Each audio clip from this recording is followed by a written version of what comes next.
Today at Cavalier Eclipse, we're looking at pre-purchase examinations. I've had a number of examinations done in the past with show jumping horses mainly.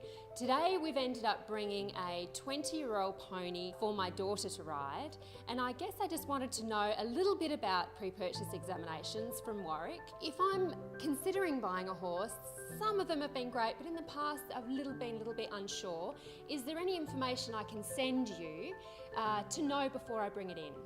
Okay, that's a good question. I think you and I have a client-vet relationship that goes back many, many years. And I feel that you should be able to send me some video footage of that pony or that horse that you're looking at before you book it in for a pre-purchase. I think anybody should have that relationship with their vet, tell them what they're looking at and take that footage of the horse and send that to your vet and get a baseline opinion about what is that horse's soundness like on that day, just from the video. At that point, I'll then be able to tell you, well, your suspicions are warranted or maybe they're not warranted. And then maybe if they aren't, we book it in for a pre-purchase examination and we look at the horse in real life. So what kind of things are we actually going to be covering in the pre-purchase examination today? Okay, well today we'll start with a soundness examination. So we'll do essentially a lameness assessment, and that will involve trotting, walking, moving and circling and lunging, and a critical part of all pre-purchase examinations is a flexion test. With the flexion test we stress different joints in the body and the lower limb principally, because that's where mostly we get disease and lameness coming from. And we flex those in a way, then assess for lameness after that flexion test. It's a key part, but it is a subjective test and it needs to be interpreted quite carefully. We then move on to a general examination. So we'll check eyes, ears, mouth. The teeth are a very, very important part. We like to do a full oral examination and we look for vision. We look at the conformation of the horse, skin disease, lumps and bumps, and heart, obviously. We check the heart. But all of those diseases and all of those parts of the horse are less problematically. And a healthy horse that's presented, they're usually healthy in all those areas, vision and so forth. But the soundness thing is the thing that creates the most amount of wastage. So when you buy a horse, it's more likely to not meet your needs and disappoint you through unsoundness and lameness more than any other disease that the horse might get in its life in the head. So you want to start with a horse that's sound when you buy it and when you first possess it. To me, the analogy is like, there's lots of things that go wrong with your car, but if it keeps getting a flat tyre all the time, you can't drive it. And so we want to make sure that your horse has got 4 good tyres before you buy that horse and you start to drive it. These days there's also a lot of people who are purchasing horses and ponies from the eastern states or overseas. What would you suggest to them when they're considering buying? Okay, so when they've found the horse that they're considering buying and they like it and they're at the stage where they want to get a pre-purchase done, then they should talk to their veterinarian about what their veterinarian would recommend for an examination on that horse, so whether it be overseas or interstate. And get a checklist of things that your veterinarian requires to be signed off on by the veterinarian over internationally or over east or at a distance.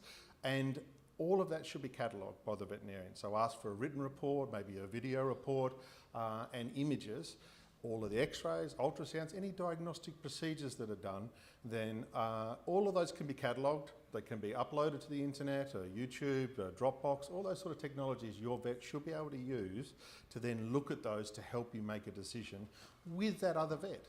Let's talk about a standard vet check. What types of things would be included in a standard pre-purchase examination? The Veterinary Association has a minimum standard for pre-purchase examinations that they would like equine veterinarians to follow.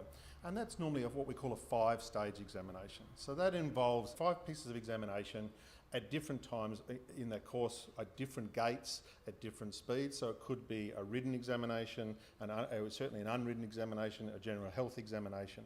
But all of those stages are revolved around checking the general health of the horse to make sure that's in optimum and perfect health, and the soundness of the horse. Yeah. So of all the examinations that the veterinarian does in that 5-stage examination process, it's about trying to stress the horse's soundness, see its athletic capabilities, and make sure there's no evidence of unsoundness or lameness. That's what we're really looking for. No one wants to buy a lame horse. Horses are worth, obviously, varying amounts. would there be a different type of vet check depending on whether you're spending $2,000 or $22,000? Look, that's a really good question, Kate, and it's one that we get asked a lot. Look, I think the examination should represent the risk that you're taking for you personally, and for some people, $2,000 is a significant investment. Other people, it's not so significant on buying a horse. Some people are more risk adverse about issues. Some people are less risk adverse. So that's a conversation you need to have with your vet. Your vet will tailor make an examination at a price within your budget that will meet your needs. Okay. And part of that process comes in.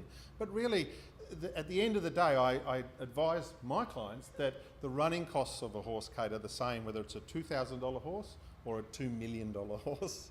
They cost the same to treat, to farrier, to ride, to coach, to adjust, to everything. All those things, the vet check cost is a very small cost in the overall future of the horse.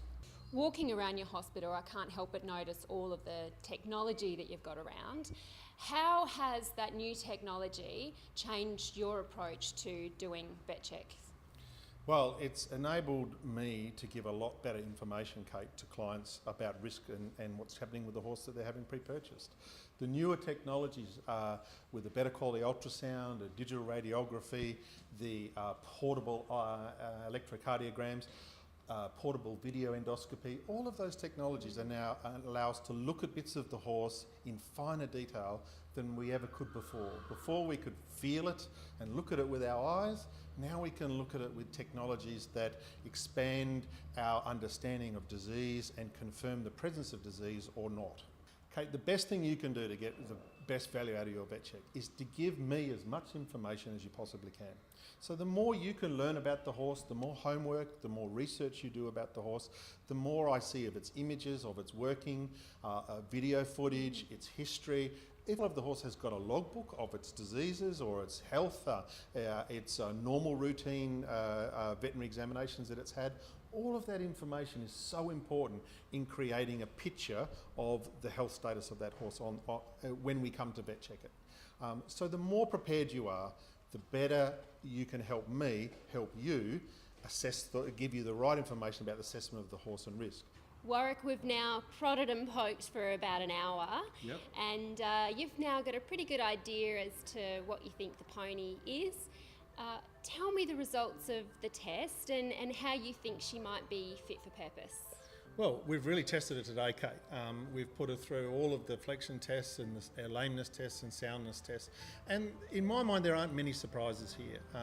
In an older pony like this, we're not looking for perfection. As I said before, we're not looking for a pass or fail. We're looking to see whether any of the issues that I found on examination today, in that hour and a bit, just a physical examination, are going to be a deal breaker. Are they going to cause her long-term pain, and is it going to interfere with what Sophia wants to do, which is jumping with this little pony? I've got pretty good news for you. I believe that with the little issues that we've found, that they will be workable. They're certainly within normal limits for a horse of her history, given the work that she's had and the age that she has. But given that, I would advise you to consider some of the management strategies and some of the medications going forward that may be needed as she starts to continue with Sophia and as a show jumping pony. From River and everybody at the Valley Equine Vet Centre, thank you very much for watching Cavalier Clips. See you next time.